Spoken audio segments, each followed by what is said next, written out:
لا حول ولا قوة إلا بالله العلي العظيم. حسبنا الله ونعم الوكيل، نعم المولى ونعم النصير. أعوذ بالله من الشيطان اللعين الرجيم. بسم الله الرحمن الرحيم. حمدا لك يا ذا الجود والإحسان والفضل والطول والامتنان، وصلاة وسلاما على من لا ينطق عن الهوى، إن هو إلا وحي يوحى.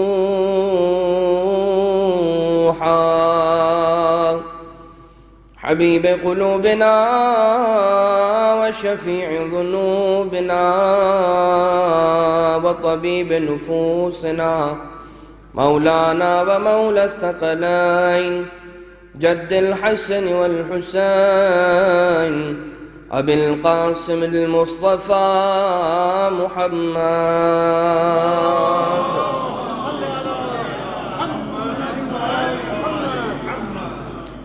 وعلى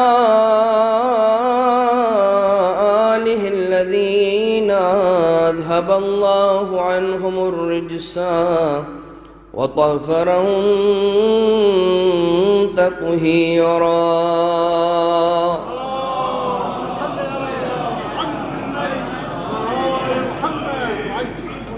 لا سيما على الإمام المنتظر والحجة الثاني عشر، واللعنة الدائمة الباقية على أعداء الدين أجمعين من الأزل إلى قيام يوم الدين. أما بعد، فقد قال رسول الله صلى الله عليه وآله وسلم: حسين مني وأنا من حسين. وقال صلى الله عليه وآله وسلم أيضا: إن الحسين مصباح الهدى وسفینۃ النجاة. درود پڑھ دیجیے.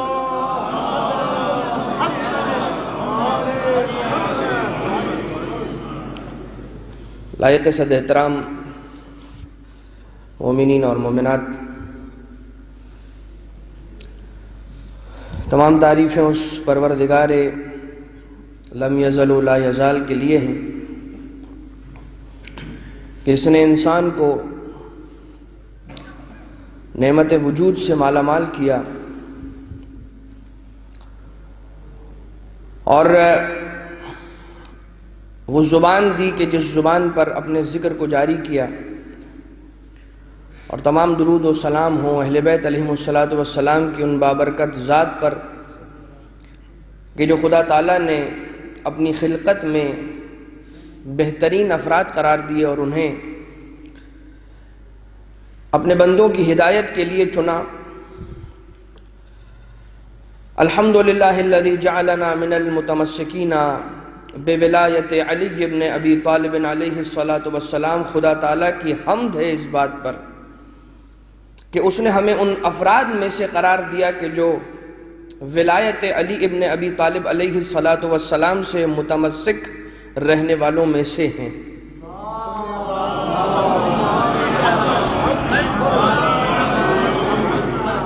محترم، جیسا کہ آپ کے اذان عالیہ کے اندر یہ بات محفوظ ہوگی کہ آج کی رات کی مناسبت کیا ہے. آج کی رات ہمارے اور آپ کے آقا سید الشہداء ابا عبداللہ الحسین علیہ السلام نے مکہ مکرمہ سے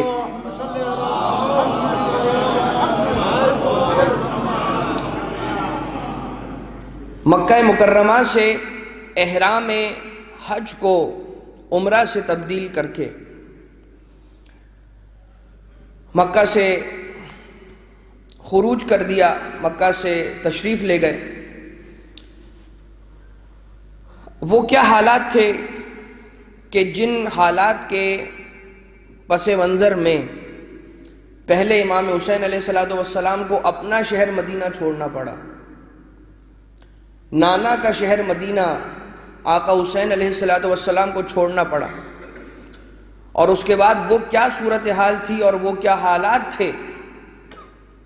کہ جن کے رونما ہو جانے کی وجہ سے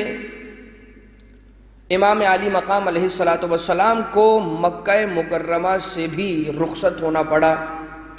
اور اس انداز سے کہ اپنا حج عمرہ کے اندر تبدیل کر رہے ہیں اور وہاں سے نکل کر جا رہے ہیں، اس وقت کہ جب سارا کا سارا عالم اسلام مکہ مکرمہ کی طرف رخ کر رہا ہے، ہر کوئی مکہ آ رہا ہے، آقا حسین علیہ السلام مکہ چھوڑ کر جا رہے ہیں۔ عزیزان محترم، خدا تعالیٰ نے یہ دین مبین اسلام، وہ دین، وہ قانون، وہ کمپلیٹ ترین، مکمل ترین، کامل ترین نظام زندگی انسان کو عطا کیا ہے۔ دیکھیے، اللہ تعالیٰ نے قرآن کریم نازل کی، اللہ تعالیٰ نے بندوں کو پیدا کیا، خدا تعالیٰ نے کہا کہ یہ جو میری خلقت ہے، یہ جو میرے بندے ہیں، جو انسان ہیں، ان کی جو ضروریات ہیں وہ بھی خدا تعالیٰ خود نعمات اور اپنے فضل سے انسان کو پہلے ہی عطا کر رہا ہے۔ انسان کی بہت ساری ضرورتیں ہیں، جہاں پر انسان کی جسمانی بہت ساری ضرورتیں ہیں، غذا ہے، ہوا ہے، پانی ہے، لباس ہے، اسی طرح سے انسان کی روحانی بھی بہت ساری ضروریات ہیں، اور ان ضروریات کو پورا کرنے کے لیے خدا تعالیٰ نے ہر اعتبار سے اپنی عطا کو جاری کیا، اپنے بندوں کو ہر نعمت سے، دنیا کی جو نعمت ہو سکتی تھی اس سے مالا مال کیا۔ اور دیکھیے، جب بھی ہم اور آپ کسی نعمت کی بات کرتے ہیں اور جب یہ کہتے ہیں کہ خدا کی نعمتوں پر شکر ادا کرنا چاہیے، تو فوراً ہماری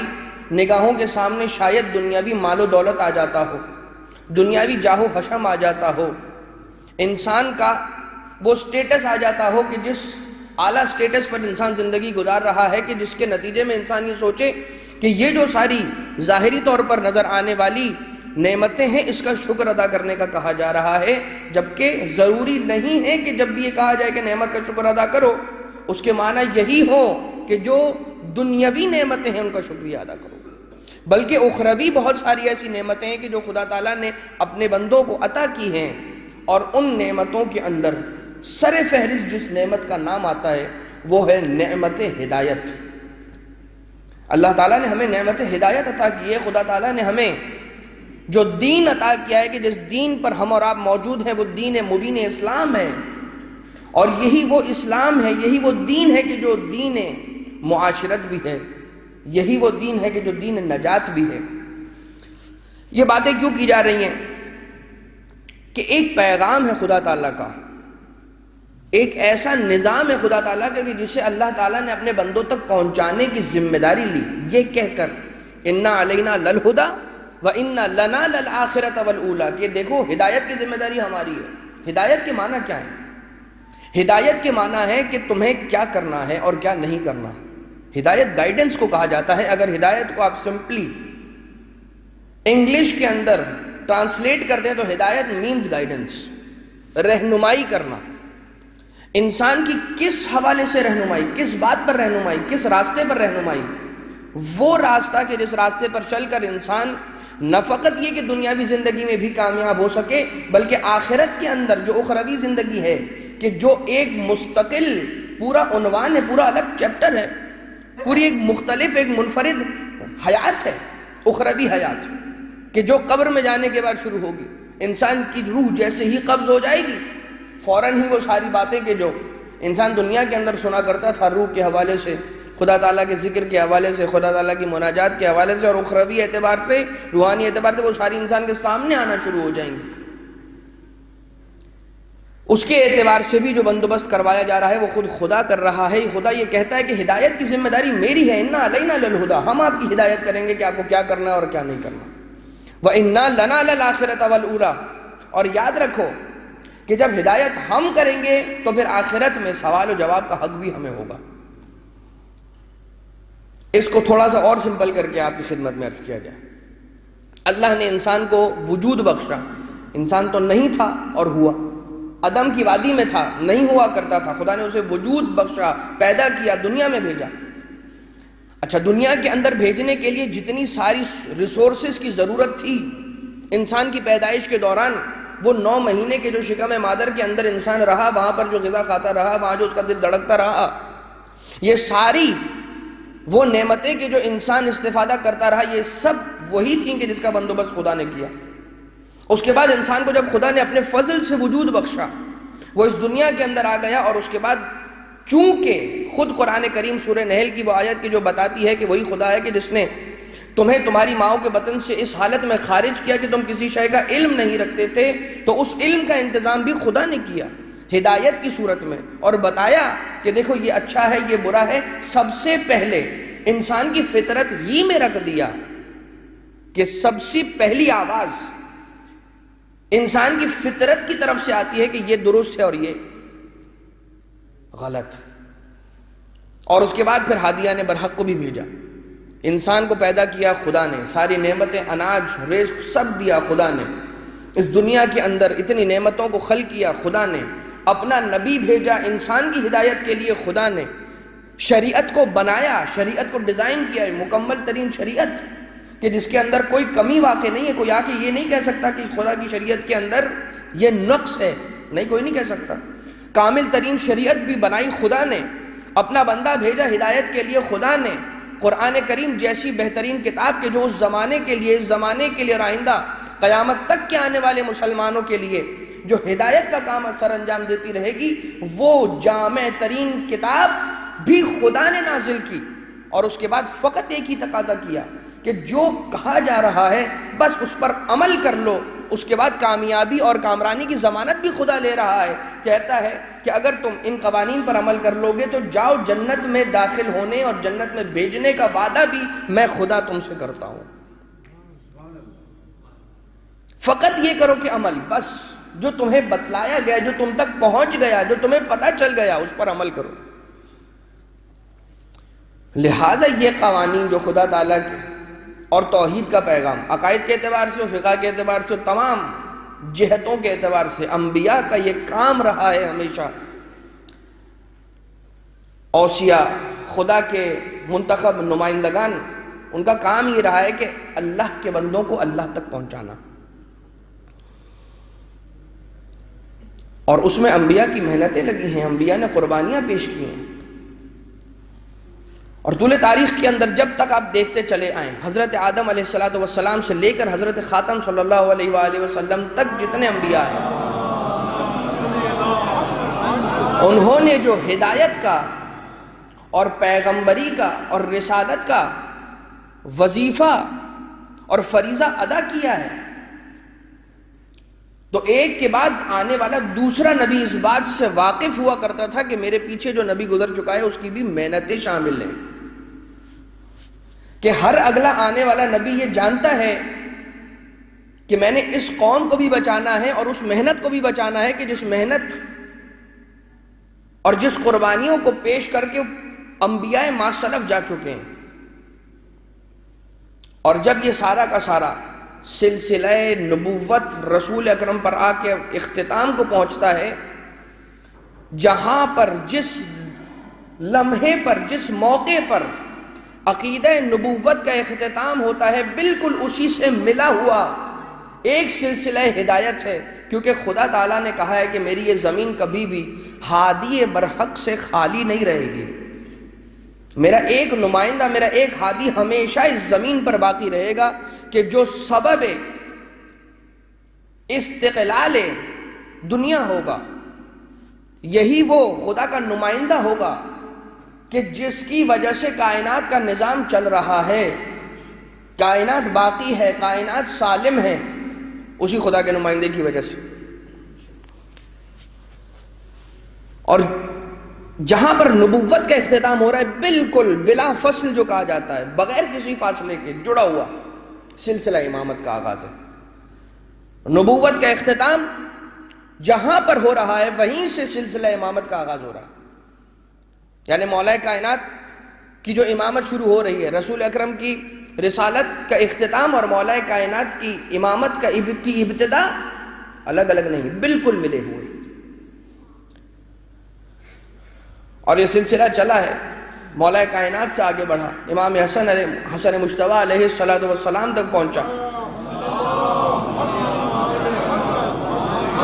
اور اس کے بعد یہ سلسلہ ہدایت امام حسین مظلوم کربلا علیہ السلام تک آ کر رکا۔ عزیزان محترم، عظمت آقا سید الشہداء ابا عبداللہ الحسین علیہ السلام پر بلند درود پڑھیے محمد۔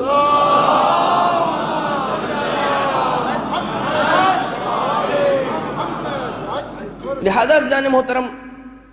آقا حسین علیہ السلام کے دور میں وہ جو واقعات پیش آئے ہیں،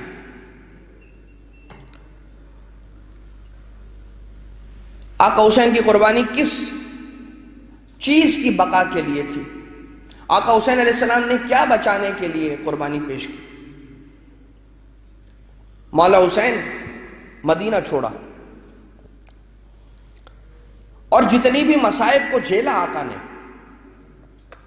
اس کے پیچھے کیا وجہ تھی؟ اور آپ دیکھیے قربانی کتنی عظیم ہے مولا کی، کتنی عظیم قربانی پیش کی ہے مولا نے۔ اگر یہ کہا جائے تو بیجا نہ ہوگا کہ جو کچھ حسین ابن علی علیہ السلام کے پاس تھا وہ سب کچھ آقا نے دے دیا، کچھ نہ رکھا، سب دے دیا آقا نے۔ تو جب قربانی اتنی بڑی ہے تو اس کے معنی یہ ہے کہ مقصد بھی بہت بڑا ہوگا۔ آقا حسین علیہ السلام،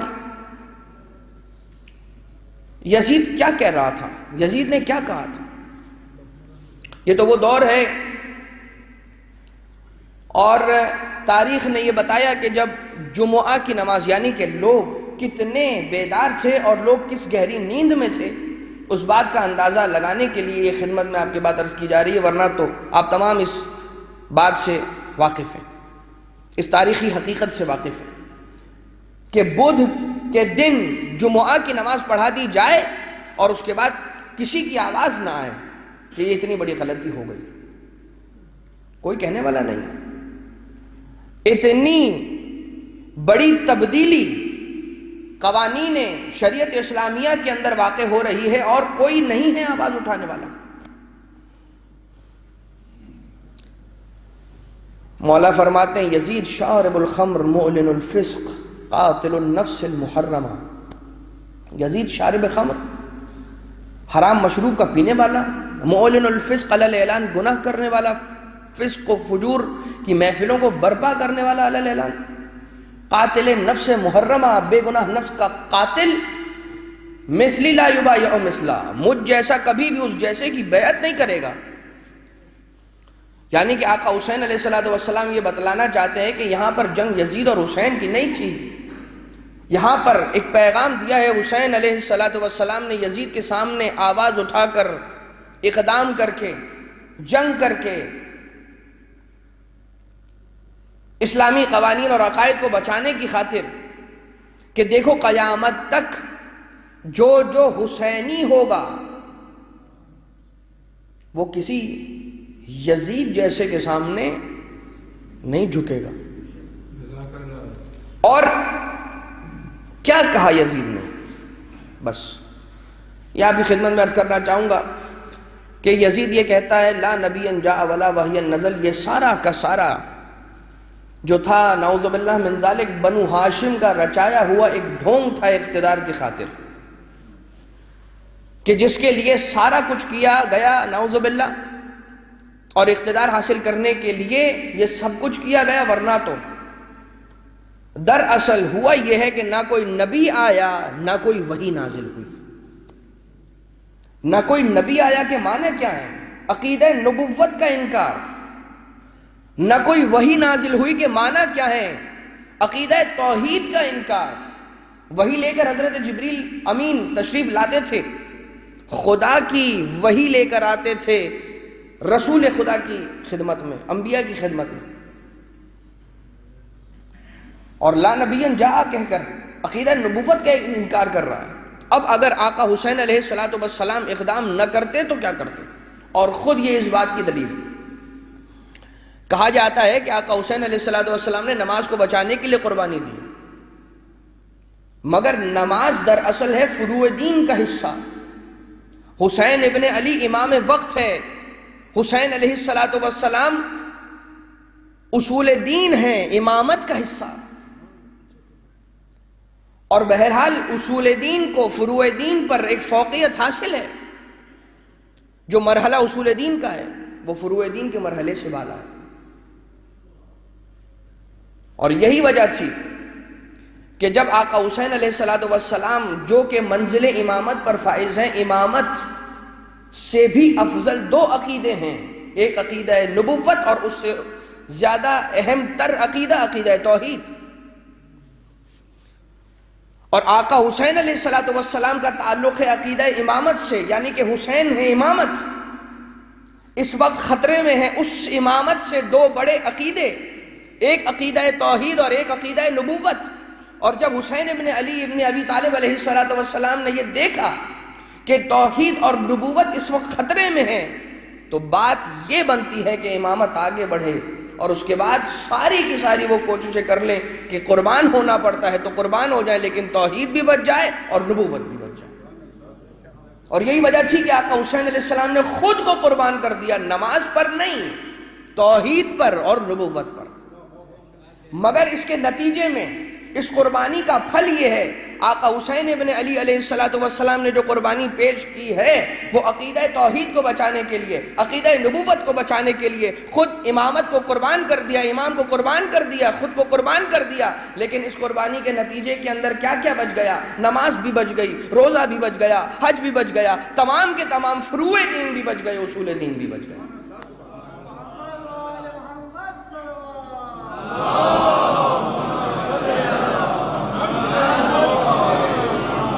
لہٰذا بہت سی مرتبہ یہ غلطی کی جاتی ہے، یہ کہتے ہوئے، ایک غلط عقیدے کو فروغ دیتے ہوئے کہ حسین علیہ السلام نماز پر اپنی جان دے گئے۔ نہیں، جان دینا آقا حسین علیہ السلام کا تھا توحید اور نبوت کو بچانے کے لیے، جس کے نتیجے میں نماز بھی بچ گئی، اتنی عظیم قربانی کے نتیجے میں۔ اور عزیزان محترم، مدینہ سے تو آقا علیہ السلام کو ایسے حالات پیدا کیے گئے کہ آقا کو نکلنا پڑا۔ وہ تو 28 رجب کی مجلس کے اندر آپ سماعت فرما ہی چکے ہوں گے کہ کس انداز سے آقا کو تک و تنہا اس دربار کے اندر والی مدینہ نے بلایا، اور مولا کے ساتھ کیا گفت و شنید کی گئی کہ جس کے نتیجے کے اندر وہ جوانان بنی ہاشم کہ جنہیں آقا حسین علیہ السلام اس دربار کے باہر دروازے کے قریب روک کر تشریف لے کر آئے تھے، اور یہ کہا تھا کہ اگر میری آواز بلند ہو جائے تب تک انتظار کرنا، جیسے ہی میری آواز بلند ہو جائے تو پھر تمہیں اجازت ہوگی، اذن ہوگا کہ تم آ سکتے ہو۔ اور بیعت کا مطالبہ کیا گیا، آقا حسین علیہ السلام نے منع کیا کہ میں نواسہ رسول ہوں، جانشین رسول ہوں، اور میں جانتا ہوں کہ تو کیا عزائم لے کر یہاں پر بیٹھا ہے، تو خدا تعالیٰ کے حبیب محمد مصطفیٰ صلی اللہ علیہ وآلہ وسلم کا نام تک آذان سے نکال دینا چاہتا ہے، دین اسلام سے نکال دینا چاہتا ہے، اور مجھ جیسا تجھ جیسے کی بیعت نہیں کر سکتا، مجھ جیسا یزید جیسے کی بیعت نہیں کر سکتا، انکار بیعت کرتے ہیں۔ اور انکار کا آقا کا انداز جو مدینہ میں رہا وہ کیا تھا؟ آقا نے کہا کہ دیکھو رات کا اندھیرا ہے اور کوئی مجمع بھی نہیں ہے، تنہا میں اور تم کھڑے ہیں، بیعت اگر کرنا ہو اور تو اگر مجھ سے بیعت لینا چاہتا ہے تو ایک کام کر، بھرے مجمع کے اندر جمع ہو جاتے ہیں، دن کی روشنی میں میدان میں آ جاتے ہیں، اور اس کے بعد پھر تو مجھ سے بیعت لینا۔ یہ رات کی تاریکی کے اندر بیعت لینے کا کیا فلسفہ بنتا ہے۔ یہ کہہ کر جب آقا حسین علیہ السلام دربار سے نکلنے کی کوشش میں باہر نکلنا چاہتے ہیں، روک لیا جاتا ہے اور والی مدینہ سے کہا جاتا ہے کہ اس وقت اگر حسین ابن علی کو تم نے جانے دیا تو پھر یہ پلٹ کر تمہارے ہاتھوں میں نہیں آ سکے گی۔ اور وہاں پر مولا کی آواز بلند ہوتی ہے کہ جس کے نتیجے کے اندر آقا عباس علیہ السلام، شہزادہ علی اکبر علیہ السلام سارے کے سارے وارد دربار ہو جاتے ہیں، اور اس کے بعد یہ سارا معاملہ اپنے اختتام کو پہنچتا ہے۔ اور پھر رسول خدا کی قبر مطہر پر آ کے آقا حسین علیہ السلام رخصت لیتے ہیں، اپنی مادر گرامی کی قبر اطہر کی طرف جاتے ہیں، قبر سے لپٹ کر نانا کو بھی خدا حافظی کرتے ہیں، اماں کو بھی خدا حافظ کہتے ہیں، اور کہتے ہیں نانا اب مدینہ تیرے حسین کے رہنے کے قابل نہیں رہا۔ اور آقا مکہ مکرمہ تشریف لے جاتے ہیں، اور تقریباً 132 دن کا قیام ہے مولا کا مکہ مکرمہ کے اندر۔ اور جب تک مولا تشریف فرما رہتے ہیں شہر مکہ کے اندر، مختلف مواقع پر آقا کے خطبے ہیں۔ اب آپ اگر تاریخ کو اٹھا کر دیکھیے تو مدینہ منورہ 28 رجب کو جب امام حسین علیہ السلام چھوڑتے ہیں مدینہ، اس دن سے لے کر اور روز عاشوراء عصر کے وقت تک آقا کے آپ کو بہت سارے خطبے ملیں گے، اور ان خطبوں کا، ان سرمنز کا مقصد فقط و فقط یہ ہے کہ سب سے پہلے تو وہ سفر کے، جس سفر پر آقا حسین علیہ السلام ہے، اس سفر کے بارے میں لوگوں کو بتایا کہ میں نے آخر مدینہ چھوڑا کیوں، اور کیا حالات ایسے پیدا ہو گئے ہیں کہ جس کی وجہ سے مجھے مدینہ چھوڑنا پڑا۔ ورنہ آپ سوچئے کہ جو ان کا دعویٰ تھا اقتدار کا دعویٰ، اگر آقا حسین علیہ السلام کو واقعی میں اقتدار چاہیے ہوتا تو مدینہ منورہ سے بہتر جگہ تو کوئی نہیں تھی قبضہ کرنے کے لیے، نعوذ باللہ من ذالک۔ مدینہ منورہ، رسول اکرم کی قبر وہاں پر ہو، جنت البقیع کے اندر قبریں موجود ہوں، اور اس کے بعد وہ شہر کے جسے آپ ایک اسلامی ثقافت کا مرکز کہہ سکیں، وہ شہر ہو۔ تو اگر امام حسین علیہ السلام کو نعوذ باللہ من ذالک اقتدار کی کوئی بھوک تھی، اقتدار کی کوئی لالچ تھی، تو پھر مدینہ منورہ سے زیادہ موضوع اور زیادہ بہتر کوئی جگہ نہیں تھی کہ جہاں سے آقا کوئی تحریک چلاتے کہ جس کے نتیجے کے اندر اس جگہ پر آقا قابض ہو جاتے یا خود ایک الگ اور مختلف حکومت کو اسٹیبلش کرتے۔ لیکن آقا نے تو مدینہ کو چھوڑ دیا،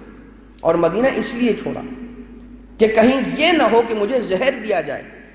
اور جس نے مجھے زہر دیا ہو کہ جس کے نتیجے میں میری شہادت واقع ہو جائے، وہی زہر دینے والا میرا قاتل میرے جنازے پر آ کر روئے، اور پھر اس کے گریبان پر ہاتھ ڈالنے والا کوئی نہ رہے، اور وہ آسانی سے بچ کر بھی نکل جائے۔ اور آقا حسین علیہ السلام نے یہ بات طے کر لی تھی کہ نانا سے کیا ہوا وعدہ پورا کرنا ہے، نانا کے دین کو بچانا ہے، اور مدینہ منورہ سے چلتے ہیں، مکہ پہنچتے ہیں۔ اور مکہ مکرمہ پہنچنے کے بعد وہاں پر جو سارا کا سارا سلسلہ تھا، جو باتیں اور جو اطلاعات آقا حسین علیہ السلام تک پہنچی، ان کے مطابق ظالم اور جابر حکمرانوں کی جانب سے آقا حسین علیہ السلام کو قتل کرنے کے ارادے لے کر وہ افراد حاجیوں کے درمیان شامل ہو چکے تھے کہ جن کے تن پر تو دو لباس احرام جیسے دکھتے تھے، لیکن ان کے پہلوؤں میں وہ خنجر تھے کہ جن خنجروں کے ذریعے سے وہ امام حسین علیہ السلام کو قتل کرنا چاہتے تھے، شہید کرنا چاہتے تھے۔ اور وہاں سے بھی آقا حسین علیہ السلام چلے ہیں۔ محسوس یہ ہوتا ہے کہ آقا حسین علیہ السلام شہادت کے خوف سے نہیں جاتے ہیں، آقا حسین علیہ السلام چاہتے ہیں کہ اگر میری شہادت ہو بھی تو اس انداز سے ہو کہ قیامت تک آنے والے مومنین یاد کریں کہ حسین علیہ السلام نے دین خدا کو بچانے کے لیے اس انداز سے شہادت پیش کی تھی۔ بہت ہی آسانی کے ساتھ مجھے اس دنیا سے چلے نہیں جانا ہے۔ اور پھر جب یہ باتیں سرکولیٹ ہونا شروع کی اور آقا تک اس بات کی خبر پہنچی، تو اب وہ مرحلہ آیا کہ لشکر آقا حسین علیہ السلام کا جو مدینہ منورہ سے چلا ہے، اس کی سپہ سالاری کے فرائض انجام دے رہے ہیں۔ مولا کائنات علیہ السلام کے وہ جری اور شجاع فرزند ابو الفضل العباس علیہ السلام کہ جو سپہ سالار لشکر امام حسین علیہ السلام، اور آقا حسین علیہ السلام کو جب اجازت ملتی ہے تو آقا عباس علیہ السلام کو جب اجازت ملتی ہے مولا حسین کی جانب سے، تو وہ عظیم الشان خطبہ آپ نے اس مسجد الحرام کے احاطے کے اندر خانہ کعبہ کی چھت پر تشریف لے جا کر فرمایا،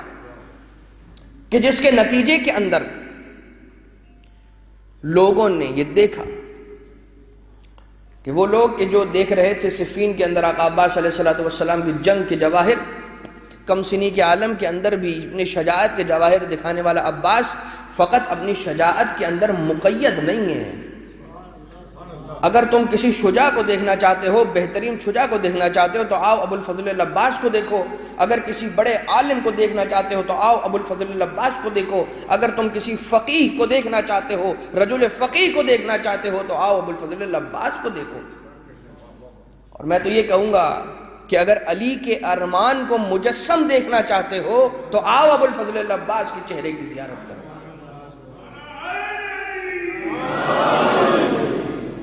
مولا علی کا ارمان ہے ابو الفضل العباس۔ عزیزان محترم، یہ کچھ تاریخی حقائق تھے کہ جو چاہ رہا تھا کہ آپ کی خدمت میں عرض کر دیے جائیں۔ آقا عباس علیہ السلام، آپ جانتے ہیں مولا نے جناب مسلم ابن عقیل کے والد کو بلا کر، جناب عقیل کو بلا کر یہ فرمایا تھا کہ اے عقیل، اس بات کو اپنے ذہن نشین رکھیے گا، کیونکہ اس کا ایک حصہ انشاءاللہ کل کی تقریر کے اندر بھی آپ کی گوش گزار کیا جائے گا، کہ جناب عقیل کو آقا علی ابن ابی طالب علیہ السلام بلاتے ہیں اور کہتے ہیں کہ اے عقیل، اے بھائی عقیل، میں ایک ایسے شجاع خاندان کے اندر عقد کرنا چاہتا ہوں کہ جس کے نتیجے میں خدا مجھے ایک ایسا شجاع فرزند دے کہ جس طرح سے میں رسول خدا کا جانشین ہوں، اسی طرح سے وہ میرا آنے والا فرزند میرے بیٹے حسین کا جانشین بن سکے۔ جناب عقیل کو کیوں بلا رہے تھے؟ کیونکہ انساب کے ماہر الانساب، ماہر علم الانساب، یعنی نسب کے ماہر، خاندانوں کا علم رکھنے والے کہ کون سا شخص کس خاندان سے تعلق رکھنے والا ہے اور کس قبیلے کی کیا خصوصیت ہے اور کس خاندان کے کیا فضائل اور کمالات ہیں، ان باتوں کو اور ان دقائق کو جاننے والے جناب عقیل ابن ابی طالب اور جناب فاطمہ ام البنین سلام اللہ علیہا سے مولا کا عقد ہوتا ہے کہ جس کے نتیجے کے اندر آقا علی مرتضیٰ علیہ السلام کو خدا تعالیٰ کی جانب سے عباس جیسا فرزند ودیعت ہوتا ہے۔ مگر مولا کائنات نے مانگا کیسے ہے؟ تہجد کے وقت نماز شب مصلی عبادت پر خدا سے ہاتھوں کو اٹھا کے علی مرتضیٰ اپنے لیے خدا سے ایک فرزند مانگتا ہے، ایک بیٹا مانگتا ہے کہ جو کربلا میں فرزند حسین ابن علی کے کام آ سکے، جانشین بن سکے۔ میں کہوں گا ساری کائنات آ کر اپنی جھولیاں جس کے سامنے پھیلا کر اپنی مشکلات کا حل طلب کریں، اسے علی ابن ابی طالب کہتے ہیں، اور وہ علی اگر کسی سے کچھ مانگے تو اسے عباس کہتے ہیں۔ وہ علی اگر خدا سے کچھ مانگے تو اسے عباس کہتے ہیں۔ تو آقا عباس علیہ السلام کے بارے میں اچھا یہ بھی دیکھا گیا ہے کہ لوگ یہ کہتے ہوئے نظر آتے ہیں کہ نہیں بیٹے کا نام عباس نہ رکھو، اگر عباس نام رکھ دیا تو یہ اتنا جلالی نام ہے کہ ساری زندگی ہمارا بیٹا غضب کے عالم میں رہے گا۔ عباس نام جلالت والے، علم والے، شجاعت والے، بلندی والے عباس باوفا کا نام ہے۔ یہ واقعتاً ناانصافی ہے مولا کے ساتھ یہ کہنا کہ عباس نام نہ رکھو۔ عباس نام کیوں نہ رکھیں؟ اگر مولا کائنات علیہ الصلوۃ والسلام اپنے اس فرزند کے لیے اس سے کوئی بہتر نام تجویز کر سکتے تو عباس نہ رکھتے، وہی نام رکھتے۔ آقا علی مرتضیٰ کا تجویز کردہ نام اپنے فرزند کے لیے کہ جسے خود مولا کائنات نے اتنی تمناؤں اور ارمانوں کے ساتھ مانگا ہے، اور روایتوں میں یہ ملتا ہے کہ حکم خدا سے نام عباس رکھا گیا ہے مولا کا۔ مولا تشریف لے کر جاتے ہیں۔ اب یہاں پر نہج البلاغہ کے اندر علی ابن ابی طالب علیہ السلام کی فصاحت اور بلاغت کے مظاہر کو دیکھنے والے افراد آئیں اور دیکھیں علی کا بیٹا عباس کس فصاحت و بلاغت کے ساتھ خطبہ ارشاد فرما رہا ہے مسجد الحرام کے اندر، کس انداز سے، کس شان کے ساتھ مولا خانہ کعبہ کی چھت پر تشریف لے جا کر یہ بتاتے ہیں کہ دیکھو اگر ہم اس انداز سے خانہ کعبہ پر آ کر کھڑے ہوئے ہیں، اس کے معنی یہ ہے کہ ہم سے بہتر اور کوئی نہیں ہے کہ جو وارث خانہ کعبہ قرار پا سکے۔ اور اس کے بعد وہ عظیم الشان خطبہ ارشاد فرمانا شروع کرتے ہیں مولا، الحمدللہ الذی شرف ھذا بقدوم ابیہ من کان فی الامس بیتا فاصبح قبلۃ ایھا الکفرۃ الفجر اتصدون طریق البیت لامام برر من هو احق الناس به ومن هو ادنى به قد استسلم الناس الحجر والحجر يستسلم يديه ولولا حكم الله العلي وأوامره الجلية واختباره البلية لطارت البيت إليه قبل أن يمشي لديه ولولا مشية مولاي مجبولة بمشية الرحمن لبقات علیکم کالصقر الغضبان علی اصافیر الطیران انظروا ثم انظروا ممن هو شارب الخمر ومن هو ساقی الحوض والکوثر ومن هو فی البیت ومن هو فی بیته اللہوات والدنسات ومن هو فی بیته التطہیر والآیات۔ اور اس کے بعد مولا یہ فرماتے ہیں کہ قد وقعتم فی غلطۃ التی وقعت فیہ القریش لأنہم ارادوا قتل رسول اللہ وَأَنْتُمْ أَرَدْتُمْ قَتْلَ ابْنِ بِنْتِ رَسُولِ اللَّهِ وَلَا يُمْكِنُ لَهُمْ مَا دَامَ أَمِيرُ الْمُؤْمِنِينَ حَيًّا وَلَا يُمْكِنُ لَكُمْ مَا دُمْتُ حَيًّا۔ اور مولا یہ فرماتے ہوئے ابتدا کرتے ہیں، خانہ کعبہ کی چھت پر ہیں اور ایک انگشت مبارک سے خانہ کعبہ کی طرف اشارہ کرتے ہیں، ایک انگشت مبارک کی طرف کے ذریعے سے آقا حسین مظلوم اپنے آقا اپنے بھائی کی طرف اشارہ کرتے ہیں اور یہ کہتے ہوئے نظر آتے ہیں خدا کی حمد ہے، اس خدا کی حمد ہے کہ جس نے اس خانہ کعبہ کو شرف بخشا میرے اس آقا حسین کے بابا کے قدموں کی برکت سے۔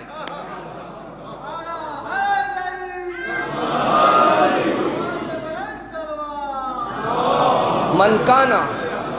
صلی اللہ علیہ محمد وآل محمد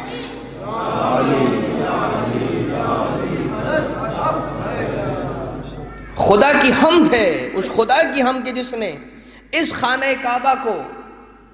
حسین ابن علی کے بابا کے قدموں کی برکت سے شرف بخشا۔ من کان فی الامس بیتا فاصبح قبلۃ، کل تک تو یہ گھر تھا، جب علی اس خانہ کعبہ میں آ گئے تب جا کر یہ قبلہ بنا، فاصبح قبلۃ، پھر یہ قبلہ بنا۔ ایھا الکفرۃ الفجر، مولا کا باروب اور با ہیبت لہجہ۔ مولا فرماتے ہیں کہ اے کافروں فاسقوں فاجروں، میں کہوں گا مولا خانہ کعبہ مسجد الحرام کی وادی ہے، سارے کے سارے لباس احرام پہن چکے ہیں، حج کا ارادہ کر کے سارے اپنا گھر چھوڑ کر مکہ مکرمہ میں جمع ہوئے ہیں، یہاں پر تو حج کے ارادے کے بغیر اور کوئی آ نہیں سکتا،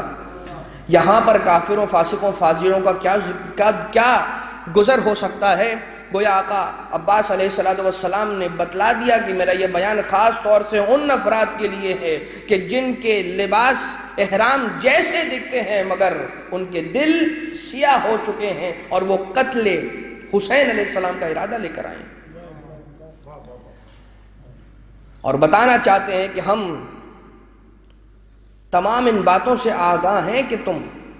کیا عزائم لے کر آئے ہو۔ اتصدون طریق البیت لامام بررہ،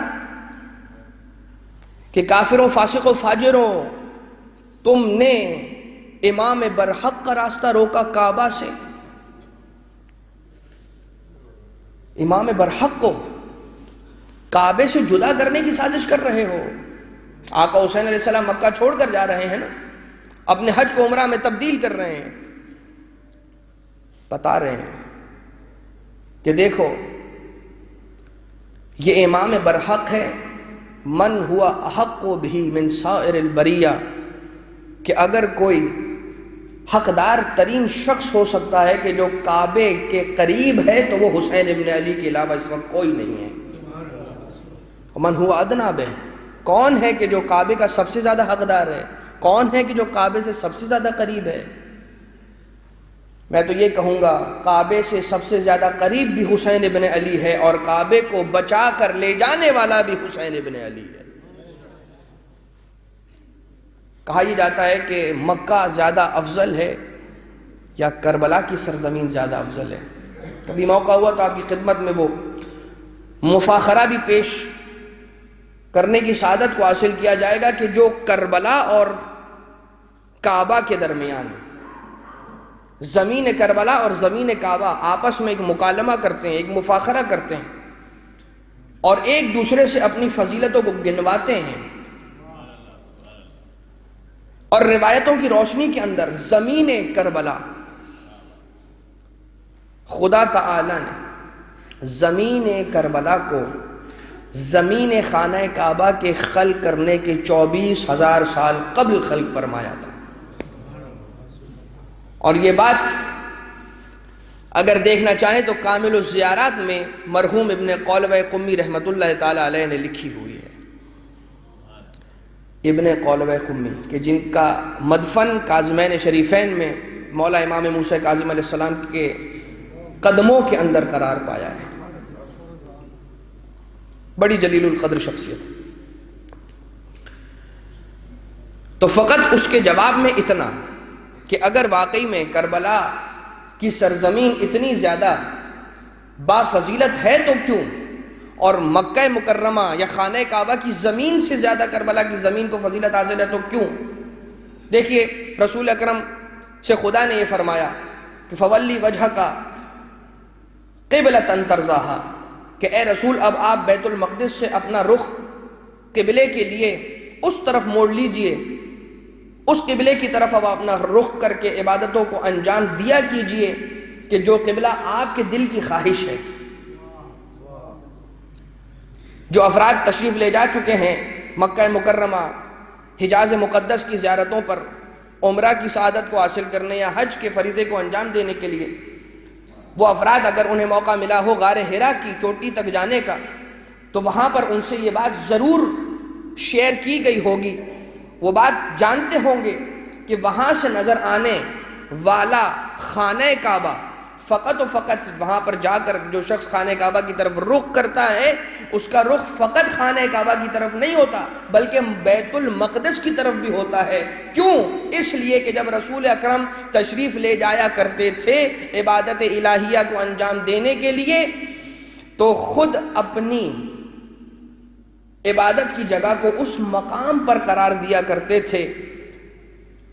کہ جب قبلہ بیت المقدس تھا تو چونکہ بیت المقدس کی طرف تو رخ کرنا اس وقت فریضہ تھا، تو اس انداز سے اس مقام پر جا کر رسول تشریف فرما ہوں، اس جگہ پر جا کر بیٹھیں کہ رسول اور بیت المقدس کے درمیان خانہ کعبہ بھی آئے، تاکہ وہ قبلہ کے جو رسول کے دل کا ارمان ہے اس کی طرف بھی رسول کا رخ ہو اور جو خدا کا حکم ہے وہ بھی پورا ہو جائے۔ فولی وجہک قبلۃ ترضاھا، کہ اب آپ اپنا رخ اس قبلے کی طرف موڑ لیجئے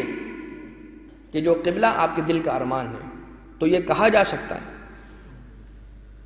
کہ کعبہ وہ قبلہ یا کعبہ وہ شے کہ جو رسول کے دل کا ارمان، اور کربلا معلیٰ کے اندر حسین ابن علی وہ کہ جو رسول کے دل کا ارمان نہیں ہے، خود رسول کے دل کا ٹکڑا ہے۔ یہی تو وجہ ہے کہ جہاں پر رسول کے دل کا ٹکڑا دفن ہو یہ کیسے ہو سکتا ہے کہ وہ زیادہ بافضیلت نہ ہو؟ لہذا اتصدون طریق البیت الامام بررا من هو احق به من سائر البریہ ومن هو ادنی به قد استسلم الناس الحجر والحجر يستسلم يديه۔ سننے والوں سن لو اور اس بات کو یاد رکھو، ساری کائنات، سارا عالم اسلام آتا ہے، آنے کے بعد خانہ کعبہ کا طواف کرتا ہے، طواف کرنے کے بعد آ کر حجر اسود کا بوسہ لیتا ہے، لیکن یاد رکھو سارا عالم اسلام آ کر جس کا بوسہ لے وہ حجر اسود، اور اگر حجر اسود کسی کے ہاتھوں کا بوسہ لے وہ میرے یہ آقا حسین ابن علی ابن ابی طالب ہے۔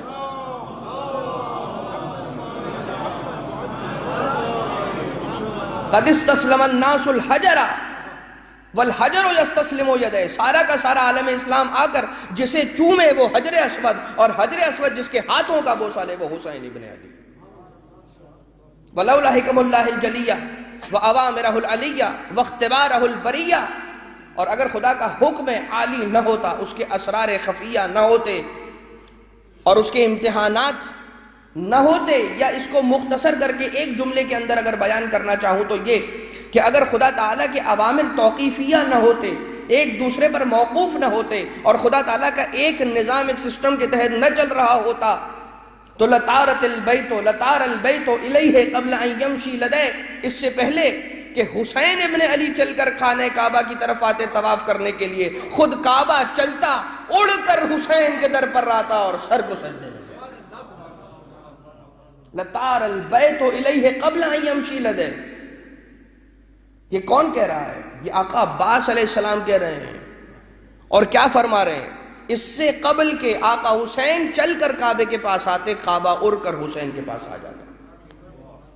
کعبہ اڑ کر حسین۔ لطار البیت الیہ، لام لام تاکیدیہ ہے، لطار البیت الیہ قبل ان یمشی لدیہ ولولا مشیۃ مولایا، اور اگر میرے مولا، میرے آقا حسین علیہ السلام کی مشیت، ان کی مرضی، ولولا مشیۃ مولایا مجبولتاً بمشیۃ الرحمن، اگر خدا کی مرضی حسین کی مرضی نہ ہوتی، اگر حسین کی مرضی خدا کی مرضی نہ ہوتی، تو پھر میں عباس تم تمام پر اس باز کی طرح سے آ کر حملہ کرتا کہ جس کے بعد تم میں سے کسی کے بھی بچنے کا امکان نہ رہتا۔ اگر انہیں ان جملوں کو سادہ الفاظ میں اگر کہنا چاہے کوئی تو یہ کہہ سکتا ہے کہ اگر مجھے میرے مولا کا حکم ہو جائے تو جتنے افراد یہ باطل عزائم لے کر آئے ہیں ان میں سے کوئی بھی واپس بچ کر جانے کے قابل نہیں رہے گا۔ عظمت حضرت باب الحوائج عباس علیہ السلام بلندر سلوات۔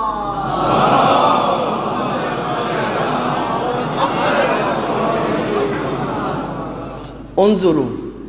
ثم انظروا، مولا کہتے کیا تمہیں نظر نہیں آتا، کیا تم نہیں دیکھ پاتے؟ ممن ہوا شارب الخمر ومن ہوا صاحب الحوض والکوثر، کیا تمہیں یہ بھی نظر نہیں آتا کہ شراب کا جام پینے والا کون ہے اور ساقی کوثر کا جام پلانے والا کون ہے؟ تمہیں نہیں نظر آتا؟ وَمِمَّنْ هُوَ فِي بَيْتِهِ التَّطْهِيرُ وَالْآيَاتِ وَمَنْ هُوَ فِي بَيْتِهِ الْهَوَاتُ وَالدَّنَسَاتِ، کون سا وہ گھر ہے تمہیں نہیں نظر آتا، تمہیں نہیں دکھائی دیتا کہ کون سا وہ گھر ہے کہ جس گھر میں تطہیر اور آیتیں نازل ہوئی ہیں، اور وہ کون سا گھر ہے کہ جس میں رجس اور نجاست بھرا ہوا ہے۔ پھر مولا یہ فرماتے ہیں قد وقعتم فی غلطۃ التی وقعت فیہا القریش۔ اس جملے سے پہلے فرماتے ہیں، کہتے ہیں کہ تم ایک ایسی غلطی کا ارتکاب کرنے جا رہے ہو کہ جس غلطی کا ارتکاب قریش پہلے ہی کر چکے ہیں، اس حیثیت سے کہ انہوں نے رسول اکرم کے قتل کا ارادہ کیا تھا اور تم نے رسول کی بیٹی کے بیٹے کے قتل کا ارادہ کیا ہے۔ لیکن یہ بات یاد رکھو، اس وقت جو قریش تھے وہ رسول کے قتل کے ارادے کو پایہ تکمیل تک نہیں پہنچا سکے۔ وہ چاہتے تھے، ان کا ارادہ تھا کہ وہ رسول کو قتل کریں، لیکن وہ بھول گئے تھے کہ علی زندہ ہے۔ آج بھی تم حسین کو قتل کرنے کا ارادہ رکھتے ہو، مگر تم بھول نہیں جانا عباس با وفا، عباس علمدار ابھی زندہ ہے، کہ عباس کے زندہ رہتے ہوئے تم حسین کو قتل کرنے کے ارادے کو پائے تکمیل تک نہیں پہنچا سکتے. اور اس کے بعد مولا کا خطبہ اپنے اختتام کو تو پہنچ گیا، مگر وہاں پر آقا کا عشق آقا حسین علیہ السلام سے ظاہر ہوا، مولا کے علمی کمالات ظاہر ہوئے، مولا کی فصاحت و بلاغت لسانی کا اظہار ہوا.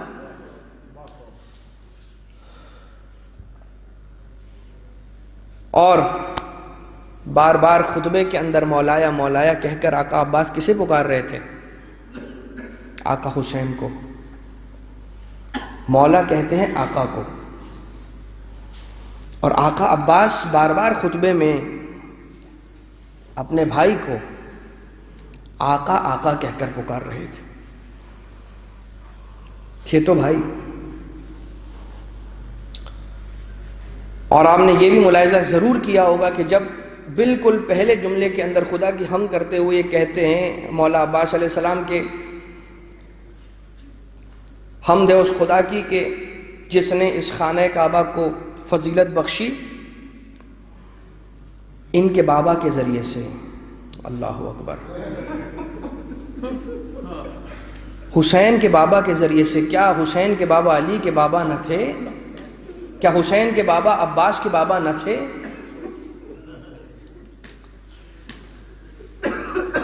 مگر کمال اطاعت اور بندگی یہ ہے، نہیں کہا میرے بابا، کہا حسین کے بابا، میرے آقا کے بابا. اپنے جملوں سے کہیں پر آقا عباس علیہ السلام نے نہیں کہا، لیکن ہم سمجھ گئے جب بھی ہم نے مولایا مولایا دیکھا نا، ہم سمجھ گئے کہ عباس سے باوفا کو اپنی ماں ام البنین سے کیا ہوا وعدہ ابھی تک یاد. ماں ام البنین نے کیا وعدہ لیا تھا؟ بیٹا عباس، تیری ماں اس گھر کی کنیز ہے، یہ حسین تیرے آقا ہیں، کبھی انہیں بھائی کہہ کر نہ پکارنا، جب بھی پکارنا آقا کہہ کر بلانا. ساری زندگی آقا عباس علیہ السلام اپنے آقا حسین کو جو بھی کہتے رہے، آقا کے علاوہ اور کچھ نہ کہا. وہ عباس، اس کی عظمت کو سلام کیجئے. ساری زندگی جو عباس حسین کو اپنے بھائی کو آقا کہہ کر پکارتا رہا، آج ساری خلق خدا، آج سارے عاشقان باوفا عباس کو آقا عباس آقا عباس کہہ کر پکارتے.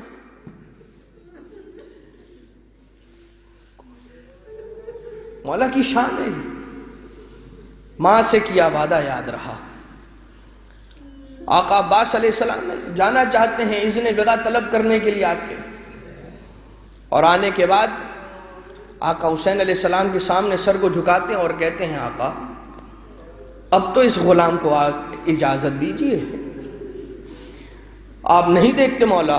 بچوں کی العطش العطش کی صدائیں کیسے بلند ہو رہی ہیں؟ عباس سے اب ان بچوں کی صدائے العطش برداشت نہیں ہو رہی. آقا غلام کو اجازت دیجئے، کار وغا کی اجازت دیجئے مولا. آقا حسین علیہ السلام نے وہ تاریخ ساز جملہ کہا عباس، بھیا عباس، تم تو ہمارے لشکر کے سپہ سالار ہو، یہ سننا تھا. آقا عباس نے ایک مرتبہ دائیں جانب دیکھا، ایک نظر بائیں جانب گھمائی، اس کے بعد سر کو جھکا کر کہا آقا ارے وہ لشکر ہی کہاں رہا، ارے کہ جس کا میں عباس. آقا اکبر کام آ چکے، قاسم کا لاشا پامال ہو چکا. ارے آقا اون محمد اب باقی نہ رہے. آقا وہ لشکر کہاں ہے کہ جس کا میں سپہ سالار ہوں. آقا حسین علیہ السلام نے الغرض کے مولا کو المختصر اجازت دی. ایک ہاتھ میں جناب سکینہ کو اٹھایا اور ایک ہاتھ میں مشکو علم کو لے کر آتے ہیں. جب آقا عباس علیہ السلام آتے ہیں نا، آقا حسین سے رخصت لینا چاہتے ہیں. مولا حسین نے آقا عباس علیہ السلام کو جانے کی اجازت دی ہے، مگر جاتے جاتے مولا کے پرچم پر ایک آیت قرآنی لکھی ہوئی تھی. لکھا ہوا تھا نصر من اللہ و فتح قریب۔ آقا حسین نے انگشت مبارک کے اشارے سے وہیں پر نیچے لکھنا شروع کیا، انا للہ و انا الیہ راجعون۔ آقا کا علم چلا، آقا کی سواری چلی، یہاں آقا عباس چلے، وہاں شہزادی سکینہ نے بچوں کو خیمے کے دروازے پر جمع کیا، ایک سوکھا ہوا کوزہ اٹھایا، دیکھتی جاتی ہے، وہ پرچم کو تکتی جاتی ہے، پرچم پلٹنا شروع ہوا، ایک مرتبہ پرچم لڑکھڑایا، پرچم جھکا، بی بی نے اپنی ایڑیوں پر زور لگا کر خود کو اٹھایا، پرچم دیکھنا چاہتی ہے، چچا کا علم نظر نہ آیا، مگر دیکھتے ہی دیکھتے علم پھر سے اٹھا، لیکن اب جو پرچم جھکا، سکینہ انتظار ہی کرتی رہ گئی، چچا کا پرچم پھر نہ اٹھا، دل کی بے قراری میں اضافہ ہوا، سوکھا ہوئے کوزے کی جانب دیکھا، کوزے کو زمین کربلا کی جانب پھینکا، چھوٹے چھوٹے ہاتھ اٹھاتی ہے، کہتی جاتی ہے بار الہ، سکینہ کو پانی نہیں چاہیے، ارے میرا چچا لوٹا۔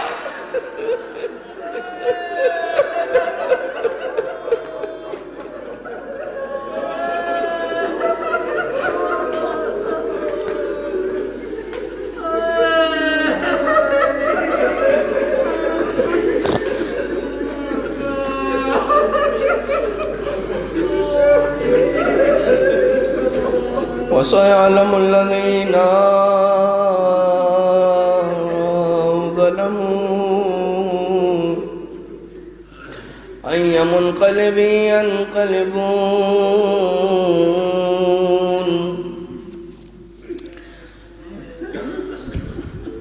يَا أَبَا عَبْدِ اللَّهِ يَا حُسَيْنَ بْنَ عَلِيٍّ الشهيد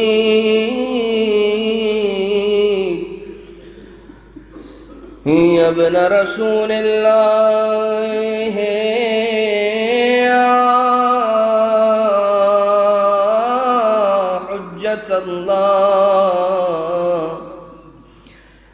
يا حجة الله على خلقه يا سيدنا ومولانا إنا توجهنا واستشفعنا وتوسلنا بك إلى الله وقدمناك بين يدي حاجاتنا يا وجيها عند الله اشفع لنا عند الله۔ بار اللہ تجھے واسطہ محمد و آل محمد کا، آج کی رات خصوصیت کے ساتھ کل کی آنے والی رات وہ رات ہے کہ جو لیلۃ العرفہ ہے، قبولیت اعمال کی رات ہے، مناجات خدا کی رات ہے۔ اس رات میں عبادت کرنے کا ثواب 170 سالوں تک عبادت کرتے رہنے کا ثواب ہے، اور یہی وجہ ہے کہ کل شاید مجلس عزا کا آغاز اور پروگرام کا باقاعدہ آغاز 7:30 بجے ہو جائے گا، 8 بجے سے لے کر 9 بجے تک کے درمیان مجلس عزا اور ماتمداری، اور اس کے بعد 9 بجے سے لے کر 10 بجے تک کے درمیان شب عرفہ کے اعمال کا انعقاد کیا گیا ہے۔ کل کی رات کو مس نہ کیجئے گا، کل کے اعمال کو مس نہ کیجئے گا، پابندی وقت کے ساتھ شرکت فرمائیے گا، اس دعا کے ساتھ کہ بار الہ تجھے واسطہ آقا حسین علیہ السلام کی مظلومیت کا ہم سب کی اس توسل کو، اس عبادت کو اپنی بارگاہ سے مقبول و منظور فرما۔ اے خدا، جتنے بھی پریشان حال مومنین ہیں، خصوصیت کے ساتھ ایک برادر مومن نے ایک اپنی پریشانی کا ذکر کیا ہے، خصوصیت کے ساتھ وہ مومن اور ان کے علاوہ جتنے بھی مومنین مومنات اس دنیا میں جہاں کہیں پر بھی بستے ہیں کسی بھی قسم کی پریشانی کے اندر مبتلا ہیں، بار الہ تجھے واسطہ محمد و آل محمد کا تمام کی پریشانیوں کو حل فرما، رزق و روزگار کے مسائل میں مبتلا مومنین کی مشکلات کو حل فرما، وہ افراد کے جو اولاد کے متمنی ہیں ان کی گودوں کو اولاد سے بھر دے، اے خدا جو صاحبان اولاد ہیں انہیں بہترین تربیت اولاد کرنے کی توفیق عنایت فرما، مریضوں کو شفایابی عنایت فرما، مرحومین کی مغفرت فرما، زمانے کے امام کے ظہور میں تعجیل فرما، ہمیں امام علیہ السلام کے آوان و انصار میں شمار فرما، اپنے گھروں کے ماحول کو امام علیہ السلام کی تربیت کے مطابق ڈھالنے کی ہم سب کو توفیق عنایت فرما۔ آخر میں ایک سورہ فاتحہ اور نماز وحشت کی التماس ہے۔ مرحوم مجاہد، مرحومہ سمینہ زوجہ علی رضا کے ارواح کے لیے ایصال ثواب فرما دیجیے۔ بسم اللہ الرحمن الرحیم، الحمدللہ رب العالمین، الرحمن الرحیم، مالک یوم الدین، ایاک نعبد و ایاک نستعین، اہدنا الصراط المستقیم، صراط الذین انعمت علیہم غیر المغضوب علیہم ولا الضالین۔ اور نماز وحشت اور دعائے مغفرت کی التماس ہے زوجہ حکمت کے لیے، تمام مومنین اور مرحومین کے لیے خدا تعالیٰ سے دعا کرتے ہیں کہ خدا ان تمام کی مغفرت فرمائے۔ ربنا تقبل منا انک انت السمیع العلیم وتب علینا انک انت التواب الرحیم۔